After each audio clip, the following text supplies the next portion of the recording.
I know you've had to pick yourself up a couple of times. So what is Yes. it like on the road to becoming a successful trader and a guru like yourself? Well, I don't know the word guru, but I'd say as a trader, we always have some demons. We have to face them. We will have some setbacks. I've had my own fair share, and I'll have some more. There's no end to this. When you sit at a table, in Vegas, the house has the odds. It's no different here. Yes, you can probably manage these odds a little bit better, but if you play long enough, you get into trouble. Okay, it's just the nature of the beast, and getting over that initial curve is not easy.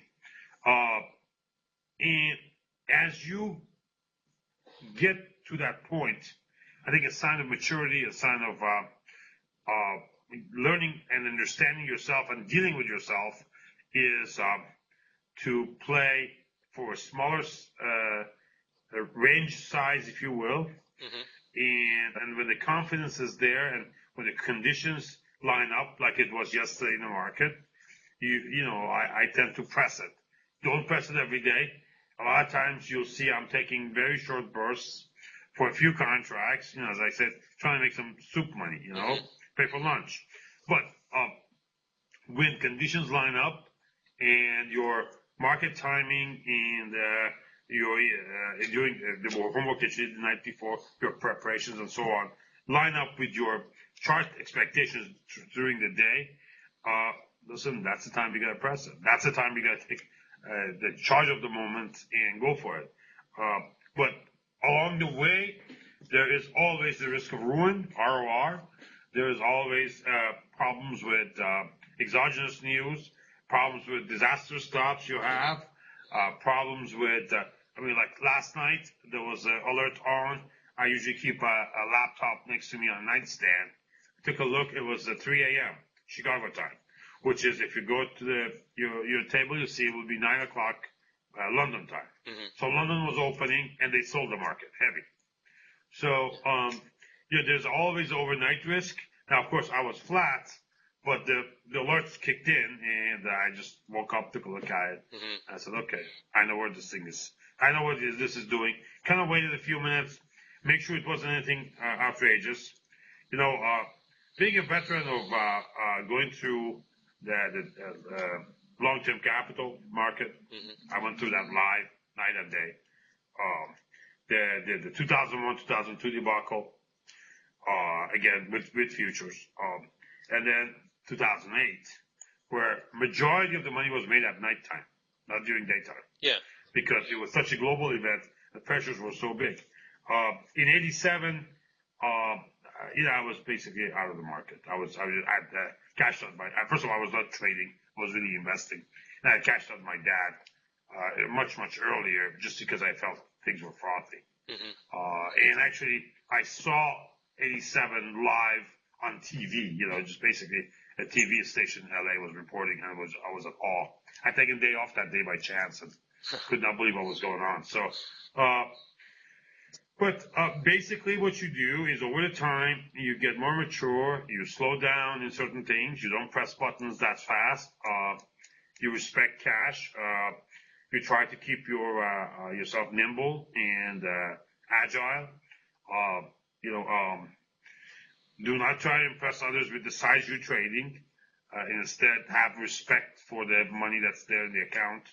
It's very easy to lose. Gaining money is very slow. If you think about it, if you want to think about it, if you had a long-only bias, it's easy to explain it. It's like a up escalator versus a down elevator. Yeah. It takes you a while to get up to the account equity, and a couple of mistakes, you can lose it. Markets have randomness in them, and there's the fear and greed. And the fear always is faster than the greed. How long did it take you to reach your confidence level that you have now? The confidence level is not ever increasing. Mm-hmm. The confidence level is like a chart itself. Okay, that's one thing. In the first 2 or 3 years, it was a zero.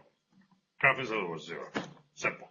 I mean, the industry data shows in the futures your most likely survival period is about 6 months. And you get blown away. Okay? And I was there in 93, 94, 95, and I blew a few accounts away. Okay. I think my first challenge was in 98, long-term capital. And part of it was the way things were. I mean, we were trading SP, the big contract, over the telephone. Okay. And there was no ES, there was no electronic trading per se, you had to call it in, and they would give you confirmations by fax what your positions were at the end of the day, time of a deal. It's just very different than now.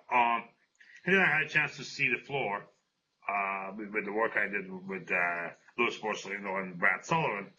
When I came in to see the floor in Chicago, I freaked out. I mean, I simply freaked out. And he says, well, you see the chaos. The zoo, 500 people there yelling and, going back and forth is an absolute chaotic zoo in there. And my order or your order, where we phoned in, is coming in from somewhere in the bleachers where the brokers are standing by a runner into their representative, their trader, in the floor, traded in the pit, traded, and then confirmation going back up. So for every trade, and in and or out, there are two runs this has to be made. So the delays that would involve, and you would understand now why sometimes you would be on the phone waiting, and after a while they tell you, no fill. Huh? And in the meantime, market has moved. Thank God now we have this ES, much smaller. It's not $500 a point. It's $50 a point. And the big one is the SP now is 250, so 5 times the size of ES.